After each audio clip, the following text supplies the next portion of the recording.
నమస్తే, welcome to whistle. నేను మీ స్వాతి.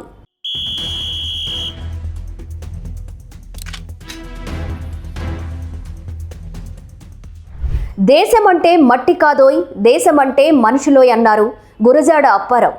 ఆంధ్రప్రదేశ్ రాష్ట్రం అంటే 5 కోట్ల మంది ప్రజల సొంతం. రాష్ట్ర విభజన తరువాత ఏపీ రాజధాని లేని రాష్ట్రంగా మిగిలిపోయింది. దీంతో రాజధాని నిర్మాణంపై నాటి చంద్రబాబు ప్రభుత్వం దృష్టి పెట్టింది. రాష్ట్రంలో అన్ని ప్రాంతాల నుంచి అభిప్రాయం సేకరించి అసెంబ్లీలో అన్ని పార్టీల అంగీకారంతోనే అమరావతి ప్రాంతాన్ని రాజధానిగా ఎంపిక చేశారు. అమరావతి శంకుస్థాపన కోసం అన్ని పుణ్యనదుల నీరు, మట్టి సేకరించారు. దీంతో నాటి నుంచి రాష్ట్ర రాజధాని ఆంధ్రులకు ఓ సెంటిమెంట్గా కూడా మారిపోయింది. రాజధాని లేని ఏపీని ప్రజలు ఊహించుకోలేకపోయారు. 1953లో ఉమ్మడి మద్రాసు రాష్ట్రం నుంచి విడిపోయినప్పుడు కర్నూలు కేంద్రంగా పరిపాలన చేశారు.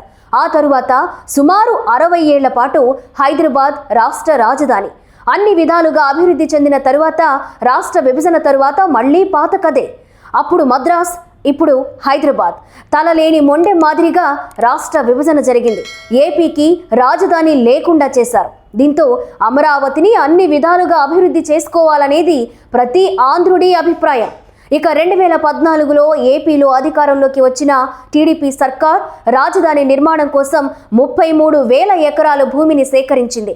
ఇందులో ప్రపంచ స్థాయి ప్రమాణాలతో అమరావతి నిర్మించాలని ప్రణాళికలు వేసింది. ఇక 2019లో వైసీపీ అధికారంలోకి వచ్చిన తరువాత పరిస్థితి మారిపోయింది.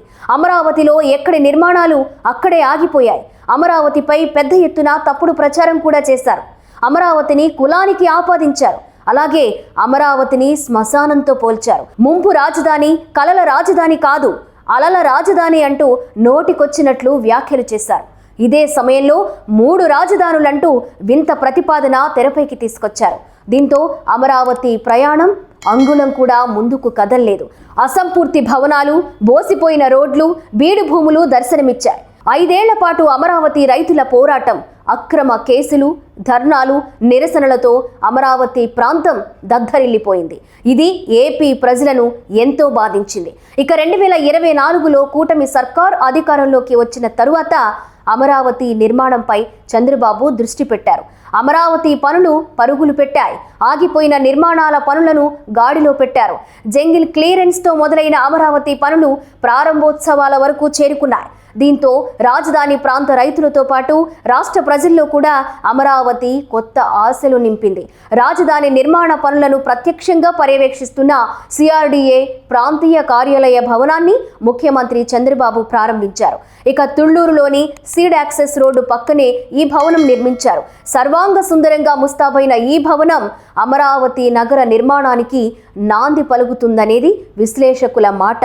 అయితే ఇక్కడే ఓ కీలక అంశంపై చర్చ జరుగుతుంది. అధికారంలో ఉన్న 5 ఏళ్లు అమరావతిపై వైసీపీ నేతలు దుష్ప్రచారం చేస్తూనే ఉన్నారు.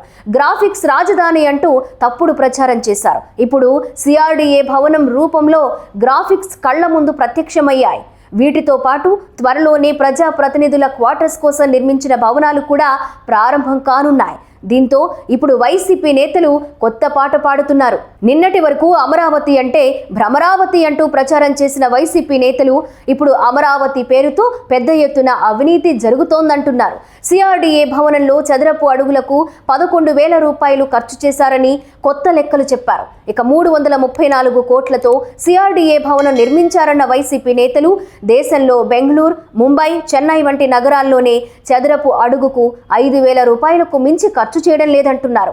ఇక అమరావతి పేరుతో రియల్ ఎస్టేట్ వ్యాపారం చేస్తున్నారని, ఇందుకు సిఆర్డీఏ భవనమే పెద్ద ఉదాహరణ అని వ్యాఖ్యానించారు. ప్రజల సొమ్మును దుర్వినియోగం చేస్తున్నారని, హంగు ఆర్భాటాలకు పెద్ద ఎత్తున ఖర్చు చేస్తున్నట్లు వైసీపీ నేతలు ఆరోపిస్తున్నారు. ఇక నిన్నటి వరకు గ్రాఫిక్స్ అంటూ ప్రచారం చేసిన వైసీపీ నేతలు అసలు అమరావతిలో భారీ భవనాలు నిర్మించేందుకు అనువైన భూమి లేదన్నారు. అయితే అమరావతిలో నిలువెత్తు సాక్ష్యంగా భారీ భవనాలు ఇప్పుడు దర్శనమిస్తున్నాయి. సిఆర్డీఏ భవనంతో అమరావతికి ఒక రూపు వచ్చినట్లయింది. 2027 నాటికి అమరావతి తొలిదశ నిర్మాణాలు పూర్తి చేస్తామనేది చంద్రబాబు మాట. ఆ దిశగా పనులు శరవేగంగా జరుగుతున్నాయి. నిన్నటి వరకు ముసుగులో ఉన్న అమరావతి ఇప్పుడు ఎదురుగా కనిపిస్తోంది. ఇక భవిష్యత్తులో రాజధానిపై ఎవరైనా తప్పుడు ప్రచారం చేసే అవకాశం లేకుండా నిర్మాణాలు కొనసాగుతున్నాయి. ఇలాంటి పరిస్థితుల్లో మళ్లీ అమరావతిపై వ్యాఖ్యలు చేస్తే ప్రజల్లో మరింత వ్యతిరేకత వస్తుందని భావించిన వైసీపీ కూడా రాజధానిగా అమరావతిని కొనసాగిస్తామంటోంది. అదే సమయంలో ప్రస్తుతం జరుగుతున్న అవినీతిపై పూర్తి స్థాయి విచారణ జరిపిస్తామంటున్నారు తప్ప 3 రాజధానుల ప్రస్తావన ఏమాత్రం చేయడం లేదు.